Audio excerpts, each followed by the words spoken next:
Well, I've just finished up this 1992 F-150 tonight. Put the final couple little parts on it I've been waiting for. And I thought I'd do a walk around and sort of document what's been done to this thing before it hits the road, because there's a good chance it'll never look quite like this again. So I bought it a few months ago, and I have test driven it a couple times, but that's as much as it's been on the road. So we'll start at the back here, sort of walk around the body, talk about it. Sort of unremarkable on the back. It's got a nice little bumper. It's not all beat up. Tailgate's pretty straight. We just painted this thing a few days ago. You can see the big red spot on the floor still. It had these fender flares on all four wheels, and that was the back wheel arches were both rotted completely out, and fender flares were just trying to hide that. The flares on the front, I think they were just trying to make it look symmetrical. So it had black flares, and then it had black all along the bottom, all the way back to the bumper. So we got into the body work, and we got creative. But with a fiberglass repair and body filler, we were able to rebuild those wheel arches. They won't last for 100 years, but they ought to last for 10 or 15 years.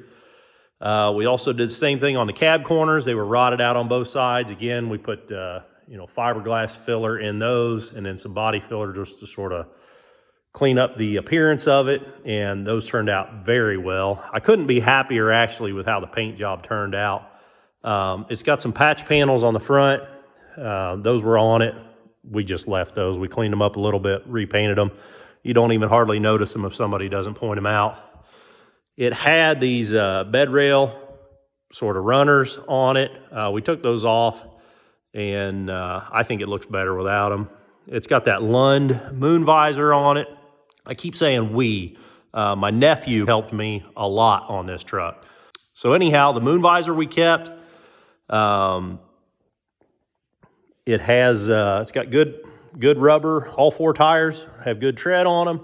The front end, I did one of those headlight restoration kits, where you sand them and buff them, and they turned out really well.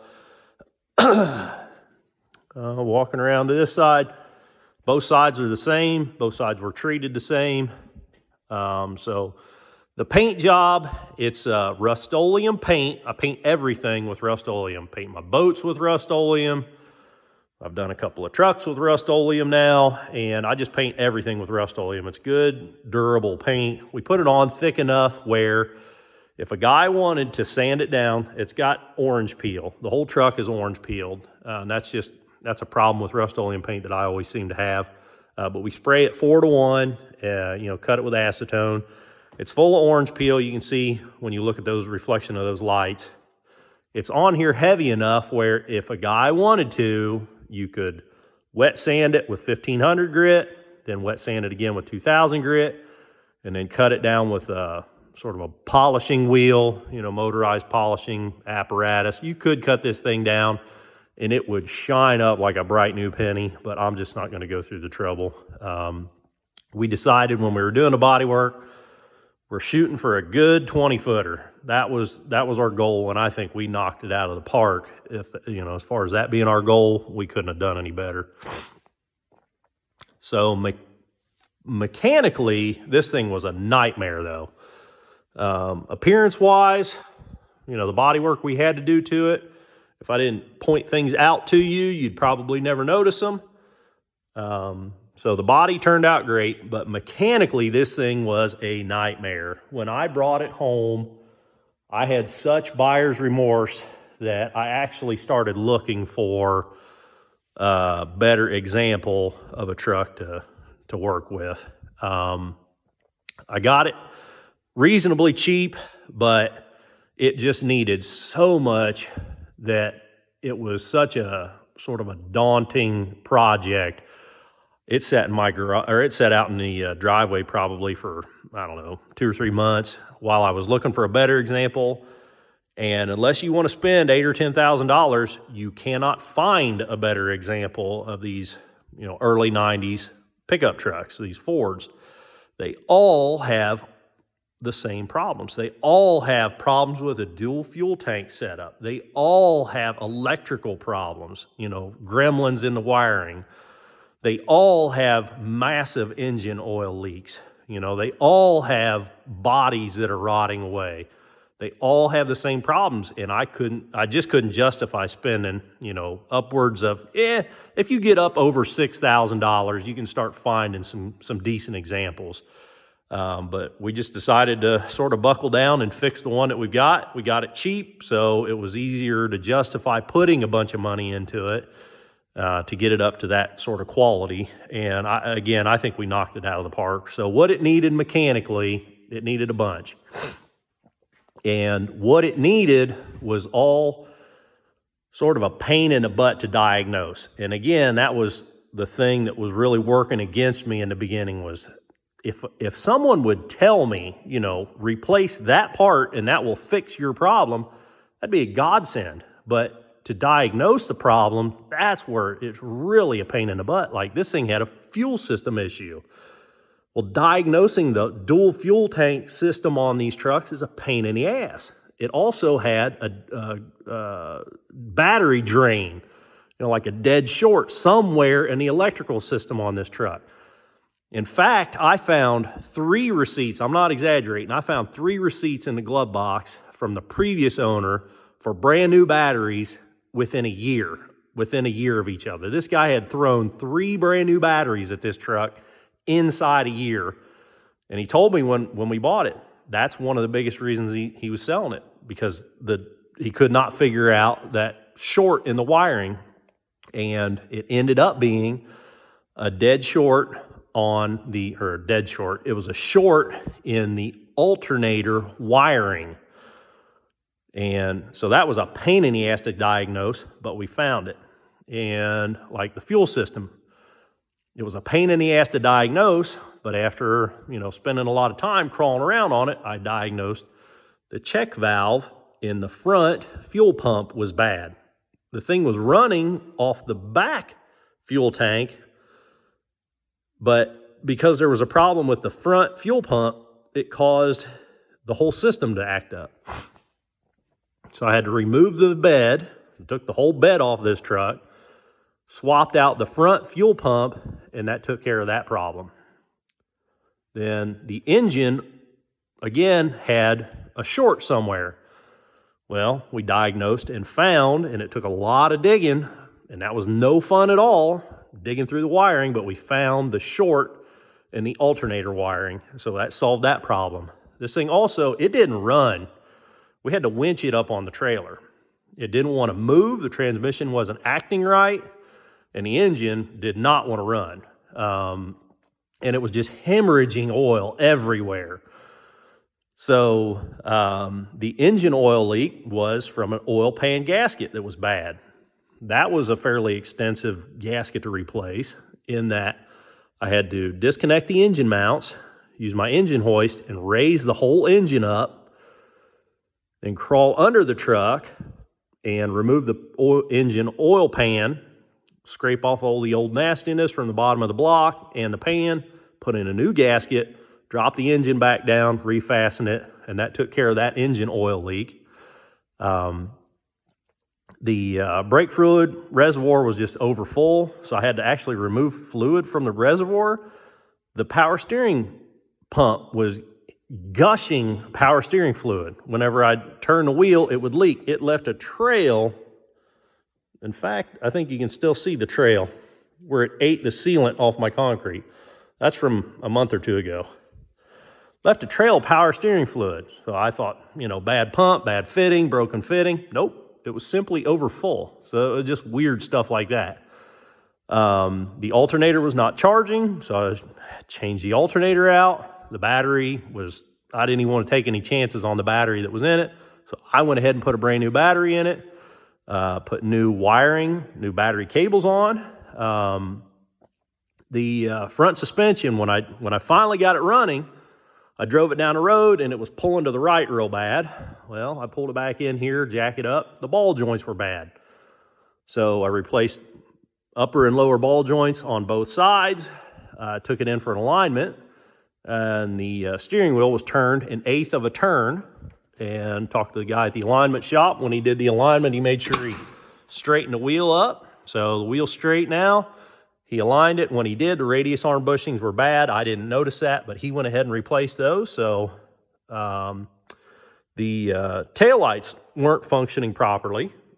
And so I had to diagnose what was going on with the brake lights would come on when you hit the pedal, but you almost had to have the pedal to the floor before they would come on. So that was a safety issue.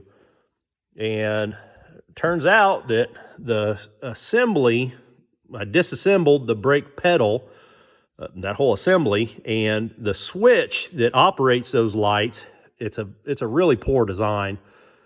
It was dirty. I had to clean up the switch, cleaned out all the grunge from the pivot point of the brake pedal, and that solved that problem.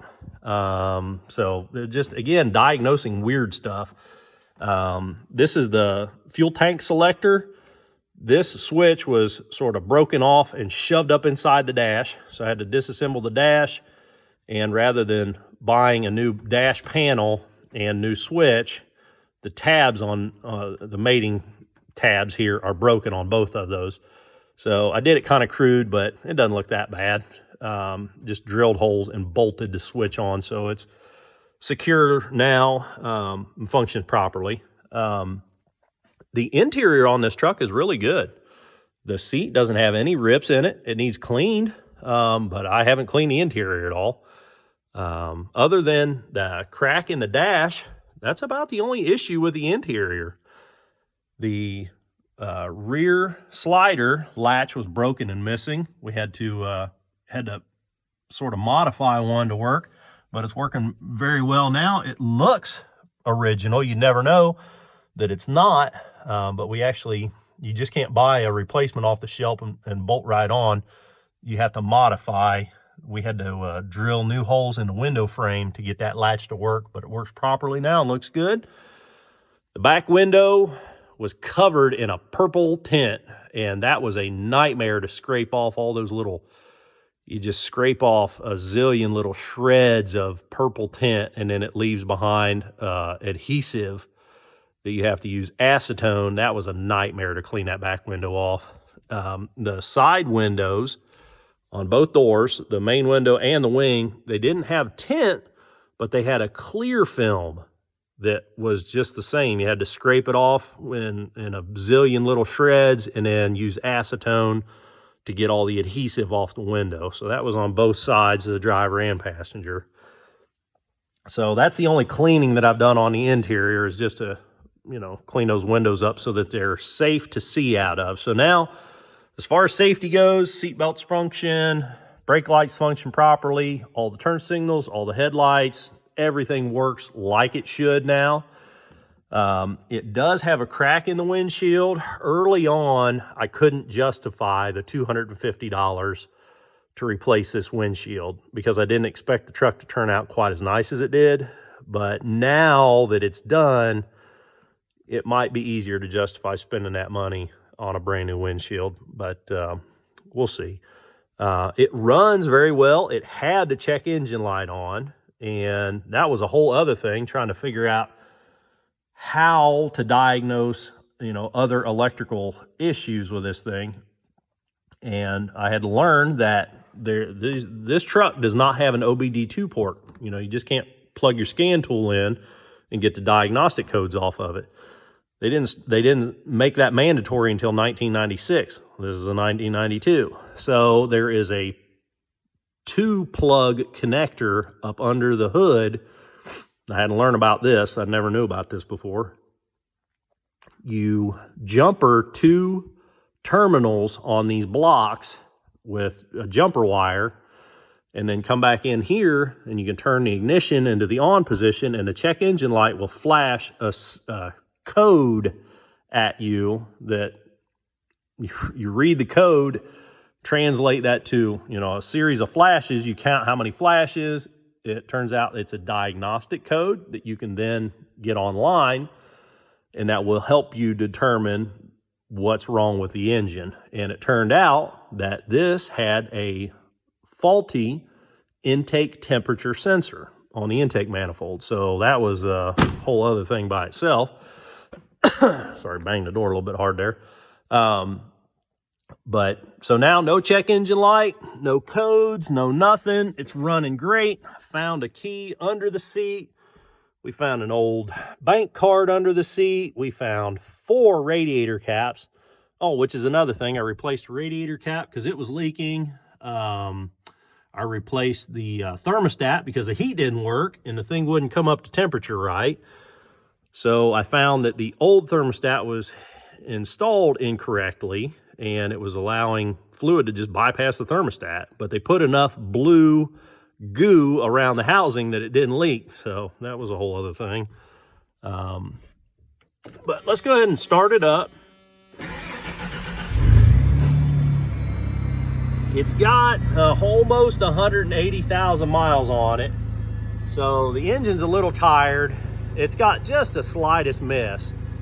But I'm really not concerned about it. I mean, it's a very, very minor sort of nitpick. It's got a really good radio. That radio Bluetooths to your phone, so any sort of music app you have on your phone will play throughout the stereo in here, so that's really nice. Well, let's pop the hood.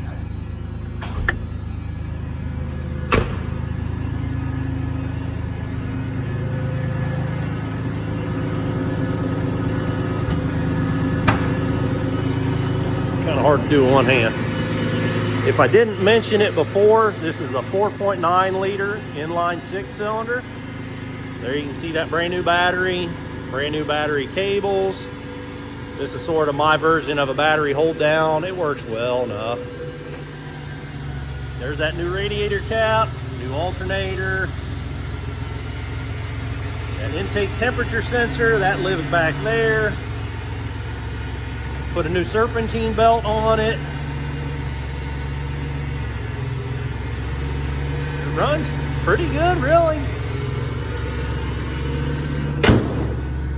It looks great.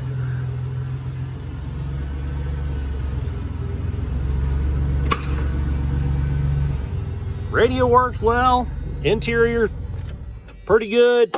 Needs cleaned real bad, but man, overall, given how bad this thing was when we started, again, I had given up on this for a time. I actually talked to a buddy of mine about buying this off of me just for what I had in it, and I'm glad I didn't let it go, because now everything works, and I couldn't be happier with how it turned out.